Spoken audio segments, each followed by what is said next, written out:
Let me also now cross over to a special guest who's joining in to get a good sense of how seasoned observers of international relations are really looking at what many are calling a watershed moment. Inderjeet Parmar, he's a professor of international politics at the University of London, and he's joining in through a Skype connection.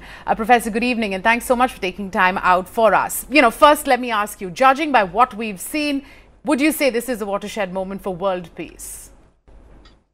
Well, I think watershed is probably too strong. I think both leaders will want to try to bill it as such.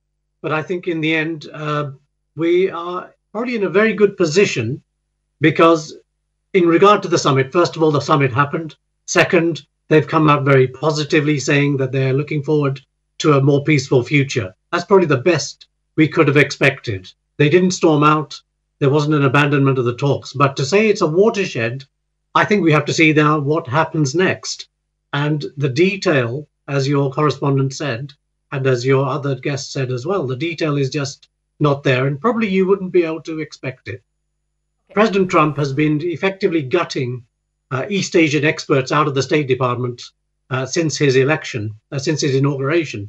And there isn't really the expertise at the moment to really drill down and develop those kind of step-by-step implementation processes. It may well begin now, but it remains to be seen because denuclearization means different things to different people. And I'd be very interested to see what kind of security guarantees can President Trump actually offer North Korea, which they will take as credible, given that the agreement with Iran, the United States obviously withdrew from quite recently. So I think you're pretty much echoing what most experts through the course of the day have said, a fair amount of criticism over just how ambiguous this pact is between the two countries. No clear timelines on denuclearization, on the arrival of inspectors, how soon before sanctions on North Korea are lifted. Would you say then that Donald Trump maybe has oversold the agreement, or on the other hand, is this just how diplomacy works? Well begun is half done. Well, I think this is how diplomacy of his best kind, I suppose, works with President Trump.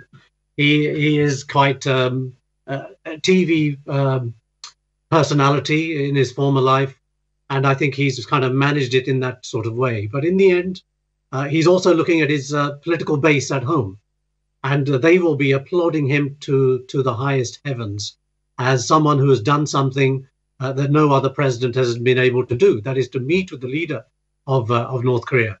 But for North Korea, I think this is a major coup. I think there you have the legitimacy offered by meeting with the president of the US of a North Korean leader for the first time. It means that North Korea is a nuclear power. And when you have nuclear weapons, people have to listen to you.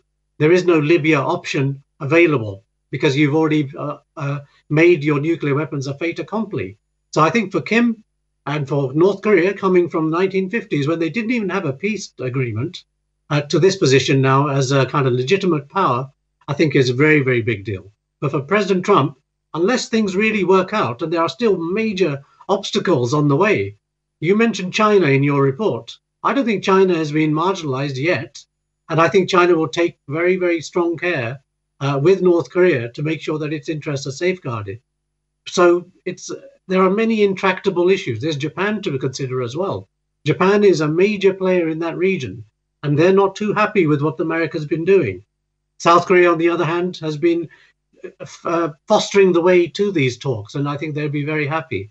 But everybody's waiting to see, what does an agreement look like? Who's going to sit down and actually work out step by step? And what does a security guarantee really mean, given what happened to Libya, for example?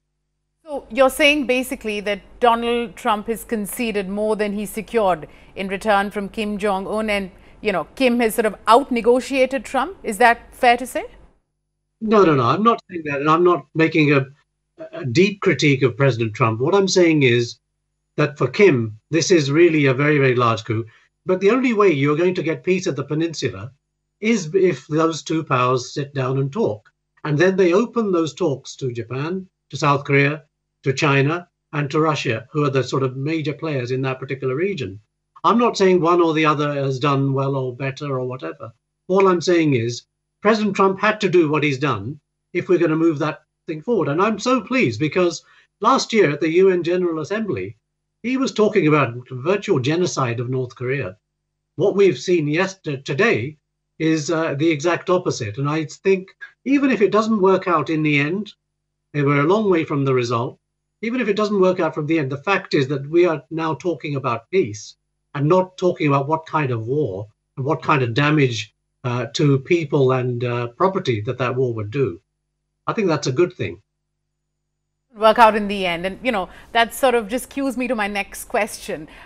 How soon, or let me say, what are the likelihood that we could see all of this sort of unravel, given the temperament of both the leaders? How fragile is this peace accord? Because, one thing's for sure, the only thing that's predictable about both Donald Trump and Kim Jong-un is their unpredictability. Yes, correct. I think that you've got two people at the center of this who know how to manage and to use rhetoric and so on. Mm-hmm. But they've now pinned their hopes. They've got a kind of banner of peace. But I think in the end, the personalities are important, but I don't think they're fundamental. In the end, the fundamental interests are that the United States has had a long-standing interest in East Asia. They fear the rise of China as a regional hegemon and as possibly as a global challenger. China has a deep interest with North Korea to make sure that it doesn't become a pro-American part of the whole peninsula and thereby a greater threat to Chinese security. They've got a border with North Korea after all. And they also sacrificed, we must remember, 900,000 men during the Korean War itself. And North Korea owes them a great debt too. So there are other powers involved, particularly China. And I think in the end, the really very big picture is US-Chinese relations going forward. And I think the United States wants to try to, what they call congage China. That is, contain, but also engage with them. And try to ensure that they don't effectively remain relatively subordinate to American power. America, in the end, is the biggest military power in that region. China's not even second, it's third after Russia. So I think China will be watching these developments very closely, and North Korea is going to, in the end, not just rely on a security guarantee from the United States, they're going to have to rely on China as well, because China's vested interests are very, very powerful there too. Inderjeet Parmar, thanks a bunch for taking time out for us and really weighing in on what's clearly been the top news of the day. Well, let's move on.